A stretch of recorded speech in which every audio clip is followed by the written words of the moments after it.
Good afternoon and welcome back to Football League World TV. It's time for the midweek preview with fixtures up and down the country across the Championship, League One and League Two. I'm your host, Alfie Burns, and joining me this afternoon is my colleague, Toby Wilding. Toby, how are you getting on?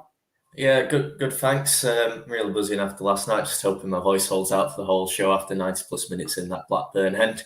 But yeah, really good games again to get into for tonight. So yeah, looking forward to running the rule over a few of them. Yeah, before we get into, the action to come tonight and tomorrow, what about that result for Blackburn last night? Then we were just speaking off there. Great result, wasn't it?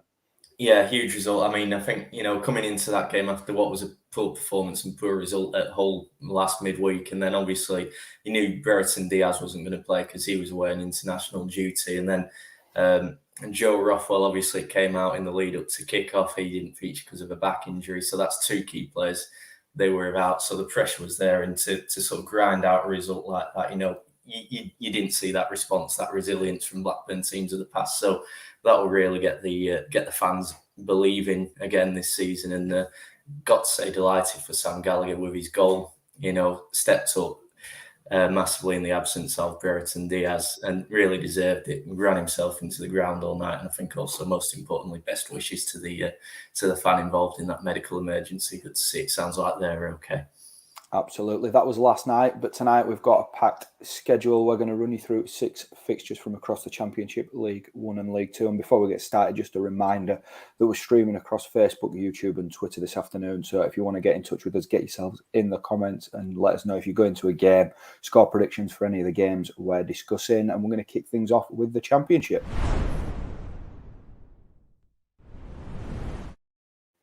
First game on the agenda then, Birmingham City versus Peterborough United. Birmingham sitting 18th in the table heading into this midweek round of fixtures, and Peterborough down in 22nd. We'll start with the Blues. They're coming into this game after a 2-1 victory over Barnsley at the weekend, a timely return to winning ways for Birmingham. Toby, this sort of quick turnaround with fixtures, is a good thing for Birmingham, really, isn't it, after that win?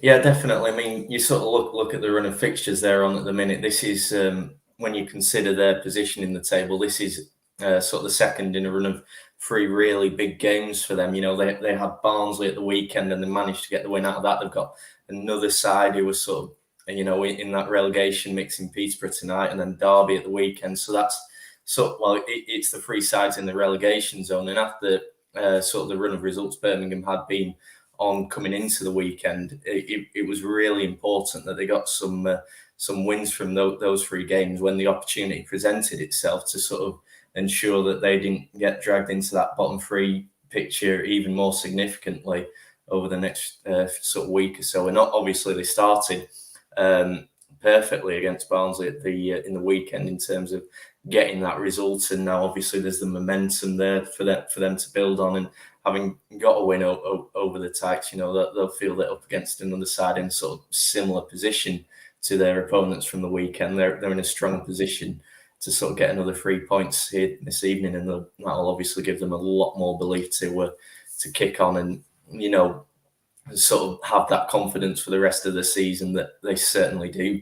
At the very least, have enough to keep their heads above water in the Championship this season. Yeah, it's a really winnable game, this for Birmingham against a Peterborough side that have lost 3 on the spin in the Championship. The latest of those defeats was a 3-0 defeat to West Brom at the weekend. Posh held out for quite a long while, really, but conceded 3 reasonably late goals against the Baggies to, give them that 3rd defeat in a row. But do you think that, Posh are going to be looking at this game against Birmingham as one that's winnable for them, really? Yeah, I think they have to, really. I mean, as we were saying, Birmingham are going to be coming into this with a good deal of confidence after that sort of result against another side in the bottom 3. But even so, they are, as we say, not that far away from the relegation zone themselves. So if Peterborough are going to get themselves out of trouble this season, then you do get the feeling that it is games like this against sides who, still aren't in the best of form in Birmingham. I think it's still was a rare win that against Barnsley at the weekend. So, the opportunity is still there for Peterborough in terms of trying to pick up an important 3 points, more so than it might have been against a West Brom at the weekend, even regardless of the sort of struggles that they've been having. But I think The concern for me with Peterborough is the goals. I mean, we've only got 21 in the Championship all season. That only Barnsley, of all teams, have scored fewer. So that's your big issue. I mean, the fact that they held on for so long against West Brom perhaps gives them a bit of confidence from a defensive perspective. But even so, they still need wins to get out of this situation, and obviously they need the goals for that to happen. And they haven't really been coming for Peterborough this season. I think as well, when you sort of throw into the mix sort of the speculation that's surrounding a few of their key attackers in terms of potential interest from elsewhere in the transfer window, you just do worry a bit whether that might be another unwelcome distraction for them that sort of maybe plays a part this evening, which sort of means that whilst it's one they should probably be targeting to win, it's still going to be a tough assignment for them in my eyes. Yeah, let's get our predictions then. What's your prediction for this one then, Birmingham versus Peterborough? Yeah, I think that just sort of given what they were able to do at the weekend against Barnsley to really give them a springboard going into this one, I think Birmingham might just get this out, say, home win 2-0.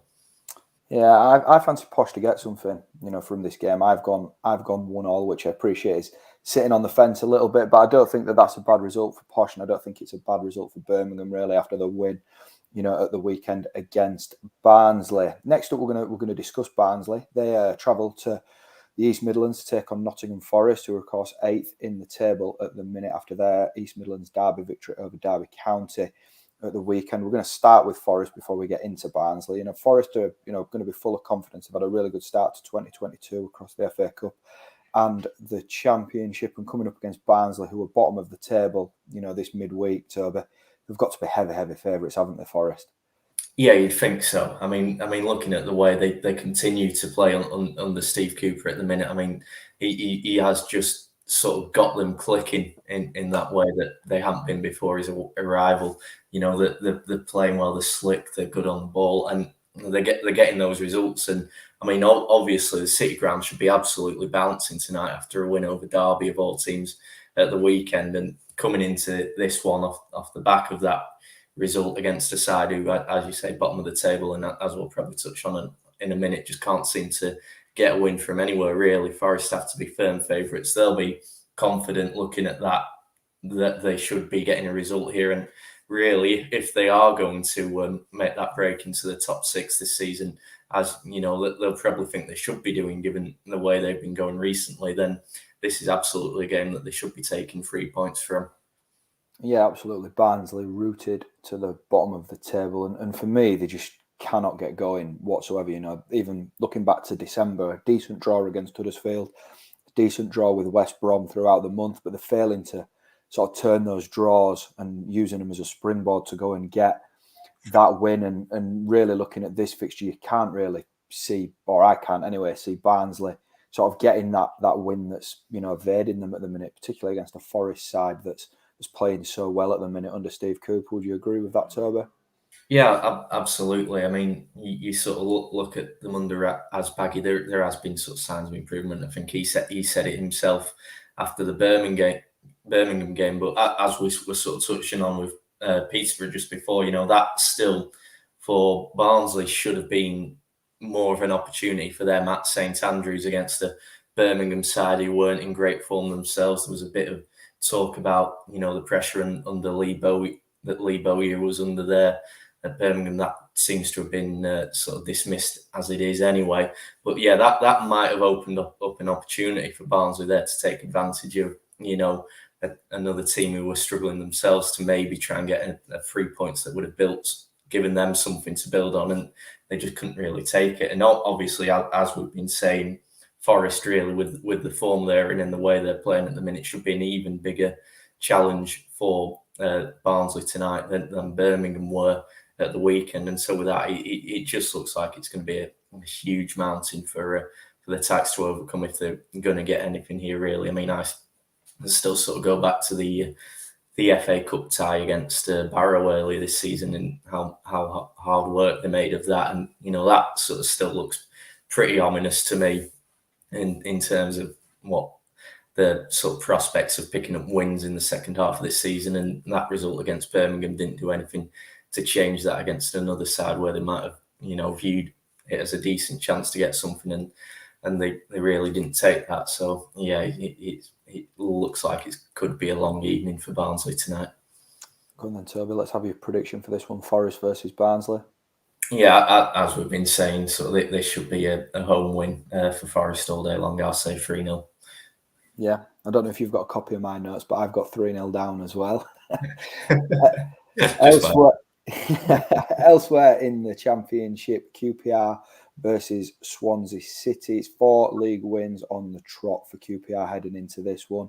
And Mark Warburton's side are, sort of sticking in there in the top 2. We spoke about your side, Blackburn, earlier in the show, Toby. This is a good opportunity for QPR to sort of just keep the pressure on Blackburn in second, isn't it, with a victory tonight against Swansea?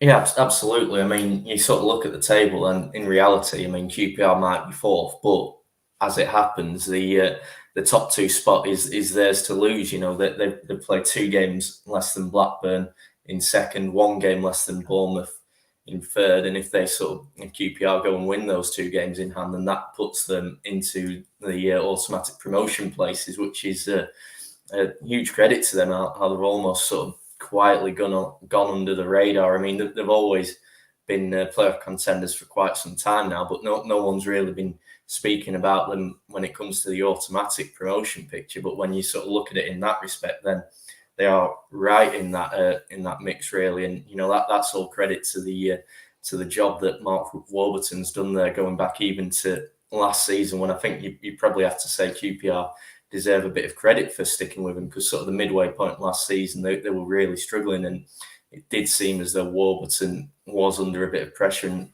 had things worked out differently, that could have been the end of the line for him at QPR. But as it is, they stuck with him. They had a really strong second half to the season, and they're carrying it again into this season. And if they keep playing like they are, then they are going to be promotion contenders for the rest of the season. Yeah, Swansea have been a little bit hit and miss, more miss recently under Russell Martin, but they did beat Preston at the weekend. Preston sort of around Swansea in the table, sort of that mid-table position. So if they're going to back that up with a victory against QPR, they're going to have to be a little bit better, aren't they? Yeah, you think so, as you say. Sort of it's not been the best of seasons for Swansea, and best of recent runs. I mean, that win over Preston sort of ended a 5-game winless run for them. And I think even then, it was sort of one moment of magic, really, from Ryan Manning with that long-range effort that won it for Swansea. And you would sort of imagine that with the way QPR are going, and sort of the threat they pose up front, and the way they just, I mean, they've dealt brilliantly with with sort of the loss of say, an Elias Chair to the AFCON. So that sort of shows the resilience they've got, and the way that they are able to sort of find wins, cope under pressure. And so you would expect Swansea are going to need a lot more than just that one sort of crucial game turning moment to overcome a side who you would feel are going to have more chances, and really have that ability to punish them tonight. We've got a comment in from Jimmy Wright. Uncle Albert is the X Factor. Of course, Albert Adoma in great form at the minute for QPR. Let's get your prediction then, Toby. QPR versus Swansea. Yeah, I'm going to go for QPR here. I do think it'll be tight. I think Swansea could potentially make it hard for QPR, but I think when QPR are in sort of the form they are, they've got players like Adoma who just seems to be thriving right now, even at the latter stage of his career there. It's really good to see for a player like him. And yeah, I can just see them getting over the line here. I'll say 2-1 QPR again. Yep, I've got 2-1 QPR as well, so at least we're on the same page with that. Let's see if we can mix up our predictions with League One up next.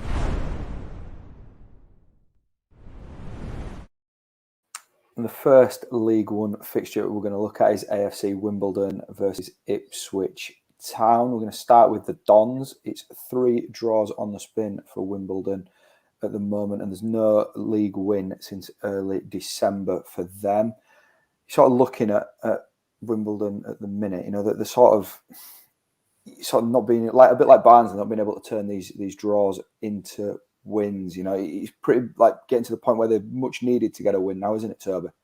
Yeah, definitely. I mean, they're only 1 point above the relegation zone, so that pressure's starting to build. I mean, they have got games in hand on most of those around, and so the opportunity is still there for them to try and give themselves a bit of breathing space. But I mean, as you say, they'll need to start turning them draws into wins to do that, because a couple of points here and there isn't going to really do enough to, pull them away. They'd still be within, say, one win of being pulled into the bottom four. And I think as well, it's going to be tough this for Wimbledon this evening, and possibly for a bit now. They've had a couple of blows. Obviously, we saw Ollie Palmer, who's their top scorer across all competitions this season. He went for last night, didn't he, to Wrexham? So that's a blow. Obviously, captain Alex Woodyard, he's now been ruled out for a month. So that's sort of two really important players that Wimbledon are going into this game without,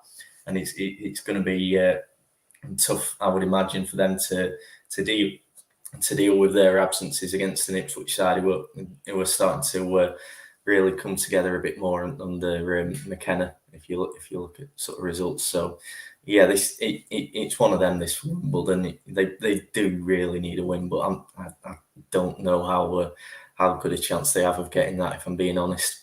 Yeah, Wimbledon are needing these wins to sort of keep their heads above water and away from the bottom four. Ipswich are fighting, a very different battle at the minute. They've won 3 from 4 fixtures, but they still remain 8 points adrift of the playoffs, which you'd imagine is McKenna's aim from here on in for the season, to break into the League One top 6. Toby, they need to be cashing in on fixtures like this, don't they, this evening, if they are going to be, genuine top 6 side come the end of the season? Yeah, absolutely. Sort of as we mentioned with a few other games we've been discussing, this is sort of a game that presents an opportunity for Ipswich to really keep that pressure on the top 6, and there'll be a few sort of questions asked if they don't, but I think they can definitely take sort of heart from the last weekend's result. I mean, I think having lost to Bolton, which in itself, given the way Bolton were playing going into that one, will have been seen as a bit of a missed opportunity for Ipswich, and then falling behind to an Accrington side who have been impressive and in good form this season.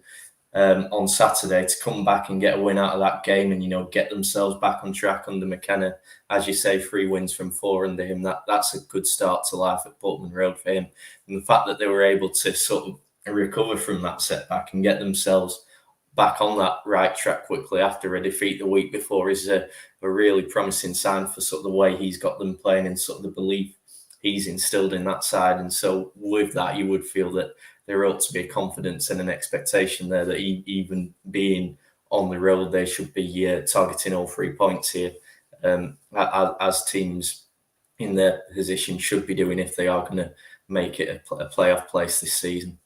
Absolutely. So you're backing Ipswich for 3 points tonight? Yeah, I think given what I've said, I do have to back Ipswich. I mean, I think Wimbledon, as we say, with sort of the players they've lost, they're going to sort of maybe struggle to pose as much of a threat as they might otherwise have done. And Ipswich are a strong side. They've got a lot of goal scoring threats in that team. So I'll say 2-0 Ipswich. Yeah, I've gone with an Ipswich win. Slightly, tougher for them. I've gone with a 2-1 win. I think Wimbledon will make it tough for them at home. But yeah, I am backing Ipswich to get the 3 points. Elsewhere in League One, we've got Burton Albion versus MK Dons. We'll start with Burton. Unbeaten in 4 League One fixtures at the moment, and they're more than capable of winning games like this at the Pirelli Stadium. I think that the home form is absolutely crucial for Jimmy Floyd Hasselbank's side, and they've got Daniel Jebison in a decent bit of form. He's got 3 goals in 4 games. Is he somebody that could be key tonight against MK? Yeah, definitely. I mean, it always looked quite an impressive signing for Burton right from the start when they got that done for Jebison.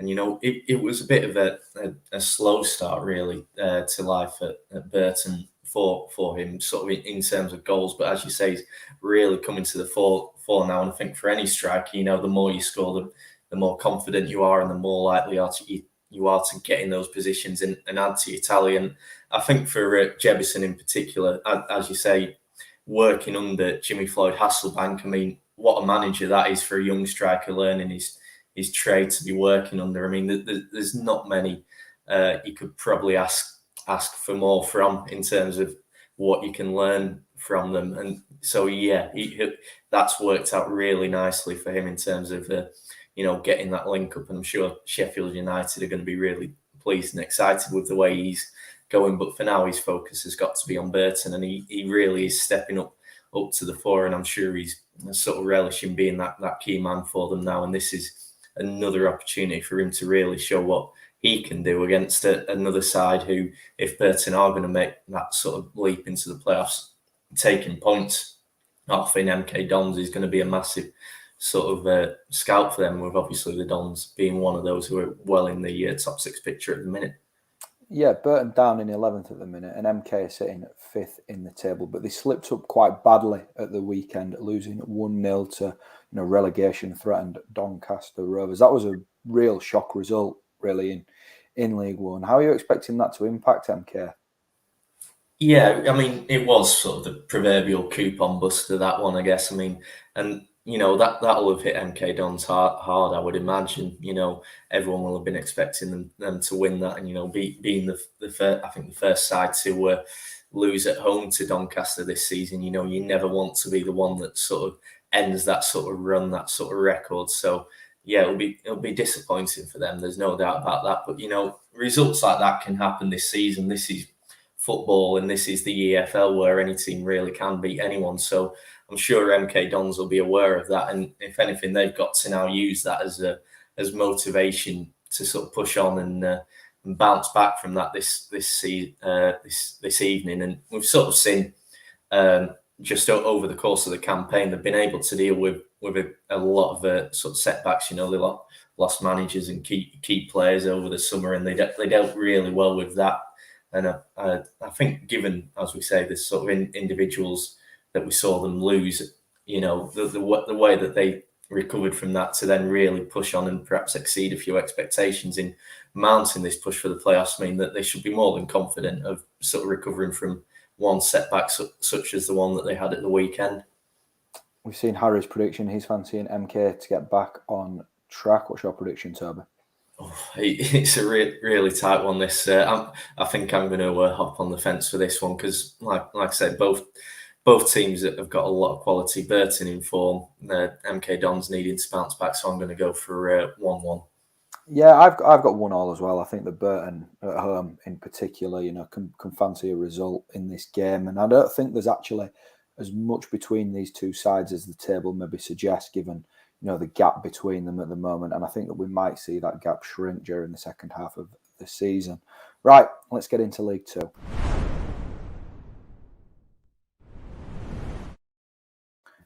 We're just going to quickly scan over one fixture from the 4th tier this afternoon. Latent Orient versus Newport County is probably the standout fixture, and the one with the most to talk about, really. Orient played their first league game of 2022 at the weekend, drawing 0-0 with Port Vale. Toby, are we expecting Orient to be a little bit sharper after getting that 90 minutes, under the belts at the weekend? Yeah, you would think so, wouldn't you? I mean, that as you sort of saying, that was their first league game in just over a month. So that's a long time to be out of action midway through a season. You're going to, I think, get a bit rusty when you've been out for that long. So perhaps that did play a part against Port Vale. But I guess the thing is, we've had a few strange seasons in recent years, and every team's got to cope with that and respond in their own way. And to be fair, against a Port Vale side who are themselves well in that promotion picture or the playoff picture this season, a goalless draw against them is still not a terrible result by any stretch for Orient. And you'd imagine that sort of coming off the back of that, they'll be a bit fresher, a bit sharper now, and so you would expect them to give Newport perhaps a bit more of a game and a bit more to think about than maybe they did Vale at the weekend. Yeah, despite all their postponements, Orient are sitting 13th in the table. Newport are up in 5th, and they've won back-to-back fixtures in the league now, and they could go into the top 3 on goal difference with a victory this evening. It's a big opportunity for them to put pressure on the teams that are currently occupying sort of second and third in particular, isn't it, Toby?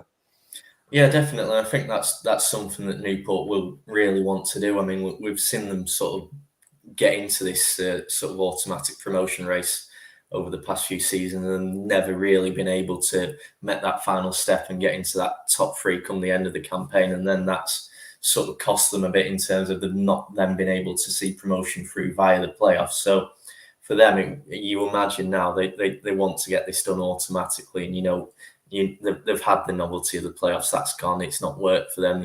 It's all about promotion now. And obviously picking up a win like this helps them to do that. Not that it's going to be easy against Orient, obviously, as we say, and they've got games in hand. Orient, they'll know that if they take advantage of them, then they can still be in this playoff picture. So they will be posing a challenge for Newport. But I think you look at their last couple of results. I mean, they thrashed a Harrogate side who themselves have been sort of in that playoff picture this season, and then they sort of ground out a win against a struggling Scunthorpe at the weekend. So, with results like them where they're showing that they can win and they can win in different ways, Newport should still be confident and viewing this as one that they can get 3 points from, especially when you've got Dominic Telford scoring like he is, and obviously it was that Courtney Baker Richardson actually stepping up to get the winner against Vale at the weekend. So that sort of shows they have other sources who can come up with those match-winning moments for them. So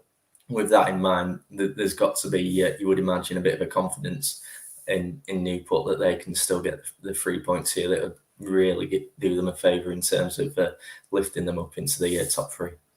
Who are you fancying then this evening? Yeah, I mean, it's going to be tight, and I can see Orient doing more than they did against Vale at the weekend. But like I say, with sort of the goal scoring threat that Newport have got, I think they might just get this one done 2-1. I've gone the other way. I've actually got this down as a Latent Orient win. I've gone 1-0. I think that 90 minutes under the belt and blowing off the cobwebs at the weekend will serve them well, and expecting them to get the win this evening.